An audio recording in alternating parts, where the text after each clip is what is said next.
सांगलीत गुन्हेगारीला आळा घालण्यासाठी कठोर कारवाई करा. पोलीस प्रशासनाला पालकमंत्री चंद्रकांत पाटील यांचे निर्देश. जिल्ह्यात कायदा आणि सुव्यवस्था अबाधित ठेवण्यासाठी नागरिकांमध्ये सुरक्षिततेची भावना निर्माण करण्यासाठी पोलीस प्रशासनाने अधिक सतर्क आणि प्रभावीपणे काम करावे असे निर्देश राज्याचे उच्च आणि तंत्र शिक्षण संसदीय कार्यमंत्री तथा सांगली जिल्ह्याचे पालकमंत्री चंद्रकांत पाटील यांनी दिले आहेत. जिल्हाधिकारी कार्यालयात झालेल्या कायदा सुव्यवस्था आढावा बैठकीत ते बोलत होते. यावेळी जिल्हाधिकारी डॉक्टर मैना घोष, पोलीस अधीक्षक तुषार जोशी, अप्पर पोलीस अधीक्षक कल्पना बारवकर, विशेष कार्य अधिकारी बाळासाहेब यादव, स्थानिक गुन्हे शाखेचे पोलीस निरीक्षक संजीव कुमार झाडे उपस्थित होते.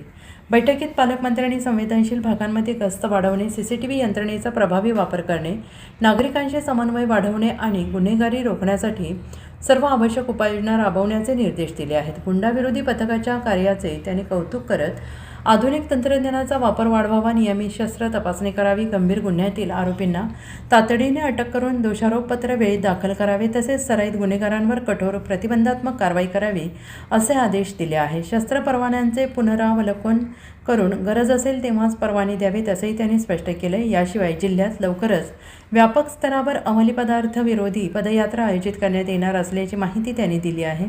या बैठकीत जिल्ह्यातील गुन्हेगारीची सद्यस्थिती, गंभीर गुन्ह्यांचा तपास, संघटित गुन्हेगारीवर नियंत्रण, महिलांच्या सुरक्षेसाठीच्या उपाययोजना, रात्रीची गस्त, संवेदनशील भागातील बंदोबस्त तसेच सोशल मीडियावर अफवांवर नियंत्रण या विषयांवरील सविस्तर चर्चा करण्यात आली आहे.